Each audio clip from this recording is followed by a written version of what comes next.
Baru terungkap potensi penyiksaan pada Brigadir JICJR, tindakan sewenang-wenang kepolisian. Pemirsa yang budiman, polisi diminta usut potensi penyiksaan terhadap Brigadir J di rumah Kadif Propam masih terkait kasus penembakan Brigadir J diketahui baku tembak di rumah dinas Kadif Propam Polri Irjen Pol Verdi Sambo masih memunculkan banyak pertanyaan. Dari Institute for Criminal Justice Reform juga meminta Polri mengusut potensi penganiayaan Brigadir J. Institute for Criminal Justice Reform, ICJR, meminta Polri mengusut adanya potensi penyiksaan terhadap Brigadir J di rumah Kadif Propam Polri Irjen Pol Verdi Sambo. ICJR menilai tanpa pengungkapan kasus yang tuntas, akuntabel, dan transparan, maka ada potensi tindakan sewenang-wenang oleh aparat kepolisian dan bahkan hingga potensi penyiksaan, ujar peneliti ICJR, Iftitah Sari saat dikonfirmasi, Kamis, tanggal 14 Juli tahun 2022. Apalagi, kata dia, berdasarkan keterangan keluarga Brigadir J, ditemukan luka di bagian mata, hidung, mulut, dan kaki. Karena itu, pendalaman mengenai potensi penyiksaan dan tindakan sewenang-wenang yang dialami oleh Brigadir J harus menjadi catatan penyidik.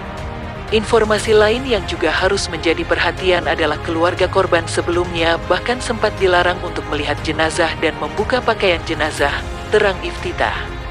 Lebih lanjut, ia menuturkan proses penyidikan kasus ini perlu menyelidiki kemungkinan terjadinya tindak pidana obstruction of justice yang bertujuan menghalang-halangi proses penyidikan. Sebagaimana diungkap oleh pihak kepolisian, seluruh kamera CCTV yang ada di kediaman Kadif Propam disebut sedang rusak pada waktu kejadian. Informasi lain menyatakan ada CCTV yang diganti di Kompleks Polri Duren 3, beber Iftitah.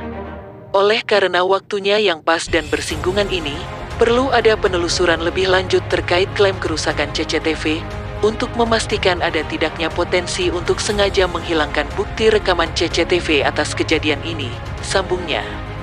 Dijelaskan Iftitah, Pasal 221 KUHP mengatur ancaman pidana terhadap pihak-pihak yang menghilangkan atau menyembunyikan bukti-bukti dengan maksud supaya tak dapat diperiksa untuk kepentingan penegakan hukum. Di sisi lain, kata dia, untuk memastikan proses penyidikan yang independen dan transparan, tim gabungan pencari fakta harus dibentuk dan lembaga independen seperti Komnas HAM juga perlu dilibatkan. Ia menuturkan bahwa hal ini penting mengingat ada relasi kuasa dalam kasus ini, di mana kejadian ini melibatkan perwira tinggi kepolisian yang menjabat sebagai Kadif Propam yang rumahnya menjadi TKP.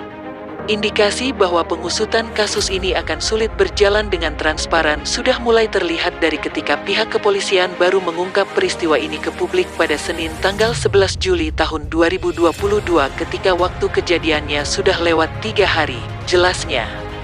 Terakhir, lanjut dia, peristiwa ini kembali mengingatkan bahwa pengawasan internal dari lembaga kepolisian melalui Propam tak bisa efektif. Pengawasan Propam tidak dapat berjalan untuk mengawasi penyidikan kasus-kasus yang melibatkan adanya konflik kepentingan dan relasi kuasa di tubuh kepolisian. Sebab itu, diperlukan perubahan KUHP untuk memastikan pengawasan dalam sistem peradilan, serta perubahan undang-undang kepolisian untuk memastikan adanya pengawasan dan kontrol yang lebih efektif terhadap kewenangan dan perilaku kepolisian. Sehingga, ke depan harus ada mekanisme pengawasan yang lebih efektif dan independen, baik dalam proses peradilan seperti adanya pengawasan yudisial, judicial scrutiny, dan pengawasan dari penuntut umum dalam fungsi penuntutan, ataupun fungsi pengawasan eksternal yang nampaknya tidak lagi bisa ditempelkan dalam mekanisme Propam Polri, tegasnya. Terima kasih telah menonton. Jangan lupa untuk tinggalkan like, komen, dan subscribe.